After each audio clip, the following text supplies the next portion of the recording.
Everyone, it's afternoon and it's hot out here, but for some reason it feels really good to me today. I'm loving the fresh air. Every so often we have a little breeze, so I don't mind a little heat. I won't stay out long. I wanted to tell you my mullet story. Y'all know what a mullet is.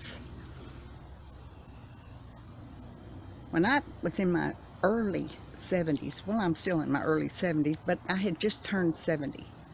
I had very, very long hair.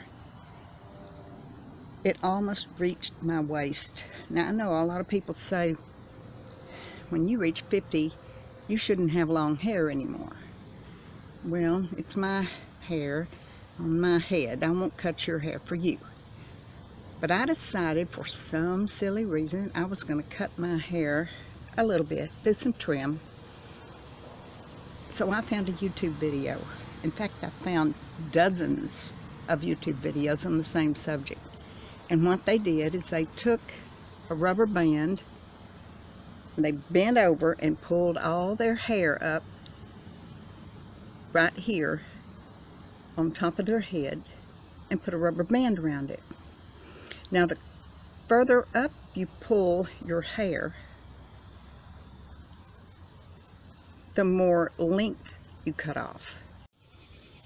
If you want to have layers, you put your ponytail more like in the crown of your head, and that will make layers down your face. So I decided I was going to cut and have some layers. So I pulled it up there, got it ready, got my scissors, and I cut some off. And I took it down to see how it looked.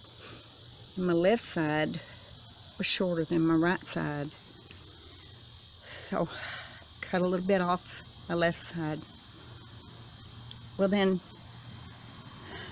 my right side was shorter than my left side. So I cut a little of that off. You guessed it. My left side was now longer. So I cut some of that off. Thank goodness I had enough sense to stop before I had a mullet. Because I was getting higher and higher and higher, and the rest of my hair was still long. But it made me think of my Aunt Hattie. She's actually a great aunt. She was still working when she was 80 years old. Now, she had very, very long, silky, shiny, silver hair. Just beautiful hair. And it was so long that she could actually sit on her hair. And she used to tell me, honey, I'm going to have long hair as long as I live. And she did. Every night she would braid that long hair, and that's how she'd sleep. And every morning she would take down the braid. She'd brush it over and over and over. She'd put it in another braid. She'd twist it around till she had a bun on the back of her head. She worked for Neiman Marcus in Dallas. She was a seamstress, and a great seamstress. They had to wear black blouse and skirt or black dress every day. She'd get dressed. She'd have that silver hair put into a bun.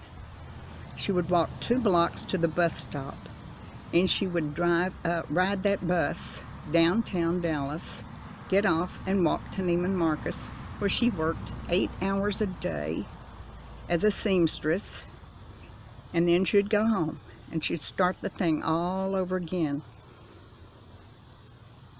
But she always said, you need to do what's best for you. If it's not hair, it's where you work, it's where you live, it's how you act, it's your friends, it's your animals. Go back to that. They have to give you some joy. Her hair gave her joy. Her work gave her joy. And she lived to be 86. And she worked right up till the time she died. So maybe we all should let our hair grow really long. Maybe that is a good thing. And maybe we should be thankful every single day for what we had. Because Aunt Hattie was, and look how long she lived. I don't think she ever wanted possessions. She just wanted kindness and goodness and her long silver hair. That's a weird story, I know, but cutting my hair made me think of it because I was fixing to get in there and cut my hair. I don't know whether I'll do that or not. I'll give that some thought. If I do, I might do a video on it. Y'all have a good day. I'll see you soon. I hope God is good to you. Bye-bye.